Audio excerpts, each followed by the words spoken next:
Oke, baik, di sini saya akan menjelaskan tentang siklus. Yang pertama itu siklus hidrologi. Dalam siklus hidrologi, yang pertama itu terjadi evaporasi. Evaporasi ini terjadi nomor satu. Evaporasi ini adalah terjadinya penguapan air yang ada di permukaan bumi. Evaporasi adalah penguapan air menjadi gas. Yang kedua itu kondensasi, adalah perubahan air menjadi es karena keadaan suhu yang rendah pada keadaan tertentu. Yang ketiga ini yaitu perspirasi atau air yang jatuh ke bumi, adalah tahap pencairan awan karena suhu udara tinggi maka terjadi hujan. Yang keempat di sini adveksi, adalah perpindahan awan dari sini menuju ke nomor 5 yaitu perpindahan awan secara horizontal. Yang kelima itu transpirasi. Yang kelima transpirasi adalah menguapnya air yang ada pada tumbuhan ke atmosfer bumi yang akan menjadi kondensasi dari sini menuju ke atmosfer bumi. Yang kelima, 6, infiltrasi adalah pergerakan yang keenam yang ini dari tumbuhan ini, yaitu pergerakan air menuju pori-pori tanah, tapi juga membawa air tanah menuju ke laut. Walaupun prosesnya sangat lambat, jadi semakin banyak tumbuhan vegetasi permukaan bumi akan semakin banyak infiltrasi yang terjadi, sedangkan runoff-nya akan mengecil. Apa yang akan terjadi jika infiltrasinya tinggi? Akan menyebabkan tanah longsor. Sebaiknya kalau tutupan vegetasinya sedikit, akan membuat runoff-nya tinggi. Yang ketujuh itu di sini yaitu runoff, yaitu proses pergerakan air yang berlangsung melalui saluran got atau sungai untuk menuju ke dataran yang lebih rendah atau menuju ke laut. Yang ke sini menuju ke laut, dari dataran lebih tinggi menuju ke laut. Terus yang ke-8, sublimasi adalah penguapan es yang di kutub ataupun yang ada di puncak gunung menjadi uap air melalui proses pencairan terlebih dahulu. Yang ke-8 yang ini, proses pencairan, maka penguapan menjadi awan. Yang ke-9 itu adalah perembesan air ke dalam tanah melalui pori-pori tanah.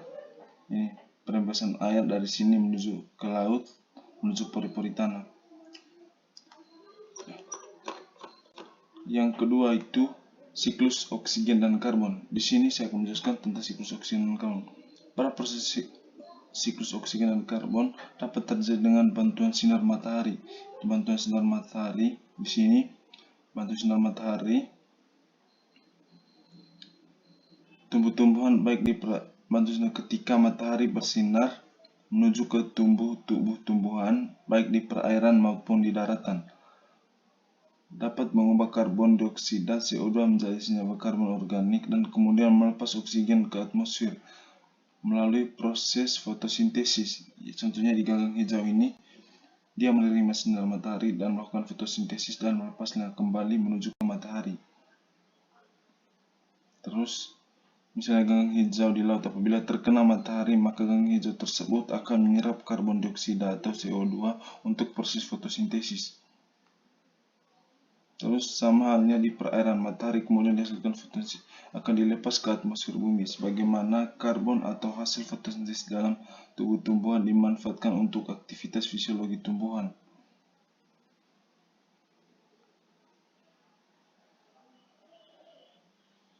Kemudian hasil fotosintesis tersebut akan dilepaskan ke atmosfer bumi. Hasil fotosintesis yang tadi akan dilepaskan ke atmosfer bumi. Proses yang berikut yaitu proses respirasi pada tumbuhan menghasilkan oksigen. Kemudian oksigen tersebut akan dilepas ke udara. Respirasi dari tumbuhan ini akan dilepaskan ke udara. Dan sebagiannya lagi akan disalurkan atau akan dibagikan kehidup oleh manusia atau hewan. Nah, hewan tersebut akan menghirup udara yang dilepas dari tumbuhan dan juga manusia menghirup udara yang dilepas dari tumbuhan. Dan hewan juga melepaskan CO2-nya ke udara, begitu juga manusia. Proses respirasi pada hewan dan manusia akan menghasilkan karbon dioksida atau uap air yang reaksi C6H12O6 molekul O2 yang menghasilkan 6 molekul CO2 dan H2O. Karbon dioksida yang respirasi manusia dan hewan kembali ke atmosfer. Yang berikut siklus nitrogen. Siklus nitrogen itu sendiri berawal dari jatuhnya nitrogen air ke tanah. Nitrogen jatuhnya nitrogen air ke tanah di sini dapat dilihat tergambar di sini. Namun ada beberapa tumbuhan yang dapat menyerapnya langsung, yaitu tumbuhan yang bersimbolis. Ada juga yang tumbuhan yang dapat menyerap langsung nitrogen yang jatuh dari udara melalui tanah. Tetapi ada juga tumbuhan tertentu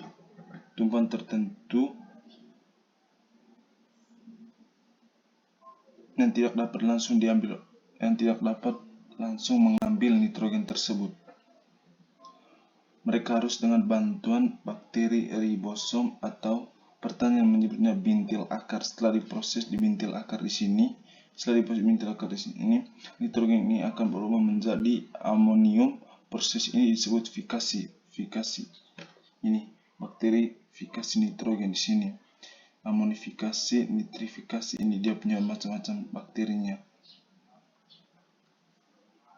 Terus yang berikut siklus. Yang ini siklus fosfor.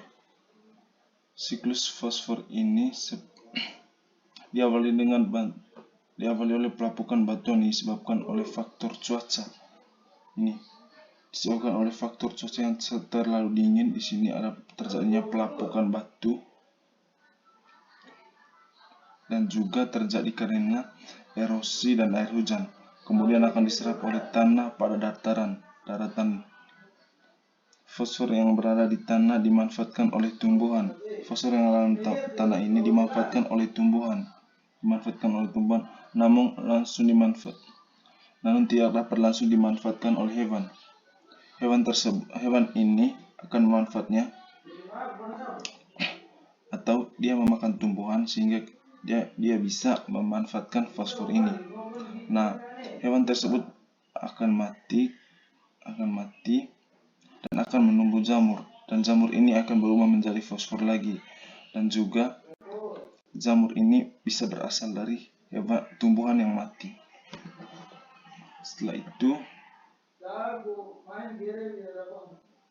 tumbuhan dan hewan yang sudah mati akan diuraikan oleh deskomposer berupa bakteri-bakteri. Ini menguraikan fosfor organik tumbuhan dan hewan menjadi anorganik. Hasil fosfor organik berasal dari penguraian tersebut. Sebagiannya akan dimanfaatkan kembali.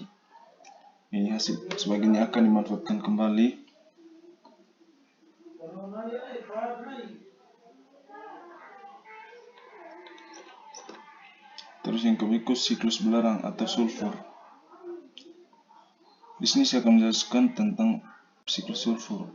Proses siklus sulfur merupakan perubahan dari struktur hidrogen sulfur menjadi hidrogen oksida, lalu dapat sulfur dan kembali menjadi hidrogen sulfida lagi. Proses ini diawali oleh gas sulfida atau hidrogen sulfida yang berasal dari asap pabrik. Yang di sini asap pabrik dan juga letusan gunung berapi menghasilkan CO2, CO4, CH3S, CH3, H2S. Nah, di sini akan terjadi hujan yang disebut dengan hujan asam yang menyebabkan korosi pada besi. Ini hujan asam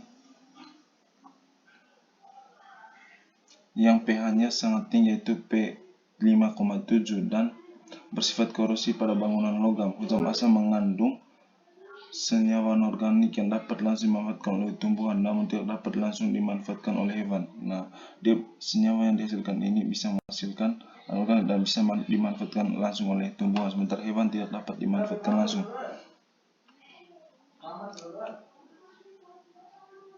Sekian presentasi dari saya.